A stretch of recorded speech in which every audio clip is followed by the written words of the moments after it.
Welcome everyone to our Military Mementos Show and Share. Yay! Thank you for joining us. Folks will be coming in maybe a little bit in a few minutes, and we'll just welcome them as they come in. But first up, I would like to welcome Dorothy Dempsey. Oh, you mean I have to get up now? You do. And do I have to go to the podium? Yes, you do.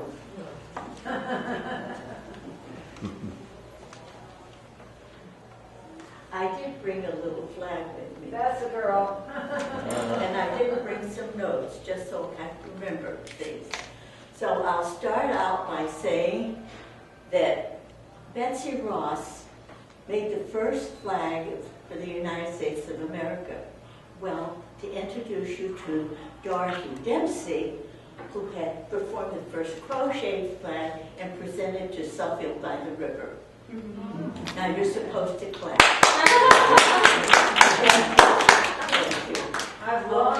It was back in 2005 when I decided I would like to crochet a flag. And first of all, I had to have a, come on in, Lottie, I had to have a pattern. So I was trying to figure out just how I was going to do this. So I had the little flag, and I started with the field of blue and counted the stars. And I found out that the top row has 6 stars. The second row has 5. Figure out how many squares, granny squares, do you have to knit, or crochet rather, I'm sorry, to fill up that whole space. Well, after counting, and then there's 50 stars, you know, for the 50 states, but I couldn't put the stars right close together. You had to have space between them. Can you see that okay? Yeah. And so I had to count the extra squares that had to go into it. And it came out to 99 granny squares. Then I had to go to the stripes, which presents the 13 colony states that first started. There are 7 red stripes. There are 6 white stripes. But you see, there's a you have to count the long star, the shorter stripe. So I counted them, figuring, well, for the red stripes, it would take 94 squares. For the white stripes, 84 squares. You add all those 3, it comes to 277 granny squares I have to crochet. The squares are just 2 rounds, the center and the 1 round. And I thought, well, when I get started, I had made the pattern out of a piece of paper so I could follow it. So I did the field of stars first. And then I had to figure out the long stripes and the shorter one. The flag is 48 by 60 inches. And the hardest part was putting it together, because I had to remember how the stars are in here. The first row is 6, the second is 5, down, and the last row is 6 again. And I managed to do it okay. I put it together. And then the stripes were the same thing, sewing them together. And I figured out, well, how would I do it? I sewed the stripes together, and then the individual squares together. Then the stripes together. And lo and behold, it came out to be a flag.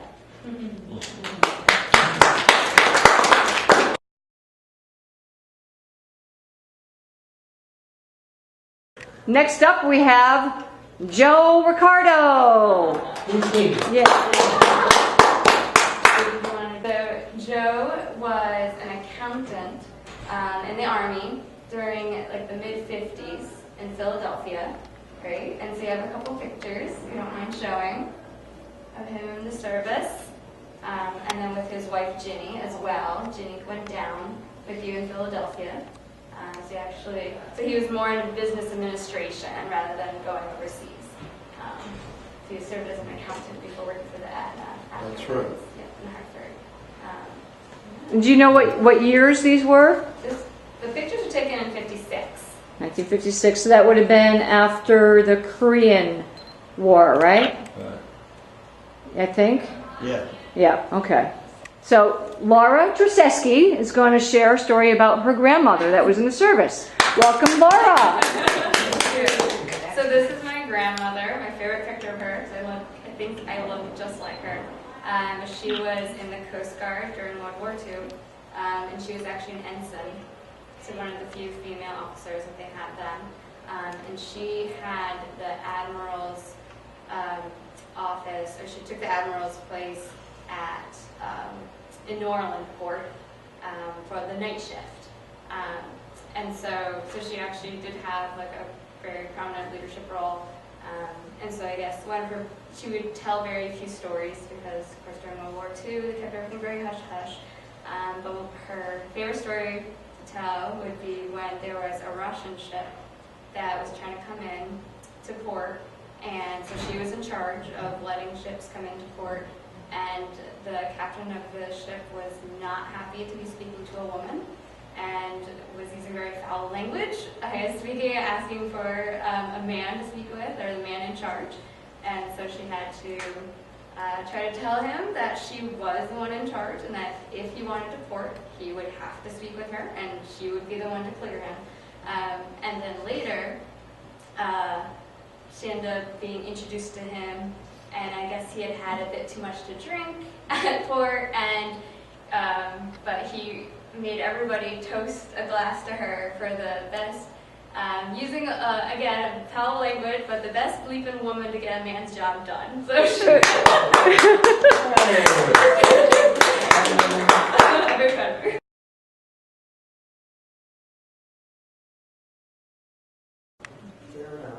Ted Holly, World War II, Army Air Corps. And he was in college, and I didn't know him at that time.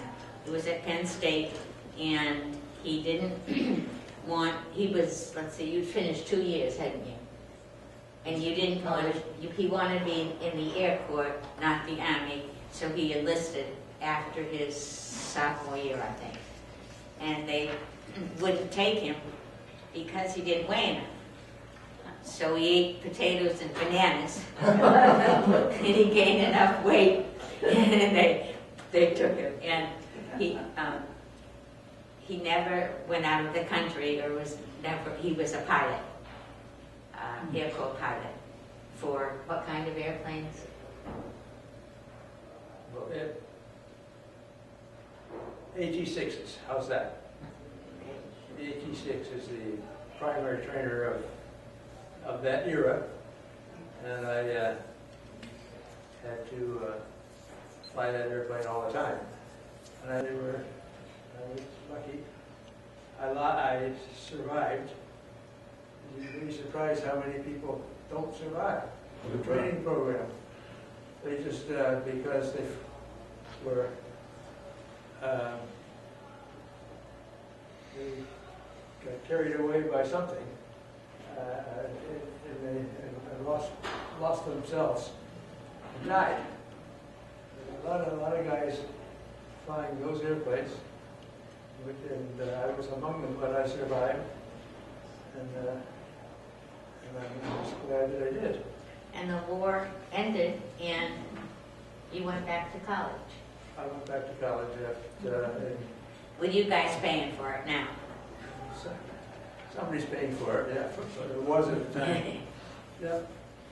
And if I could remember more things, I could tell you more. No problem. Thank you, Ted, very much. Betty Ann.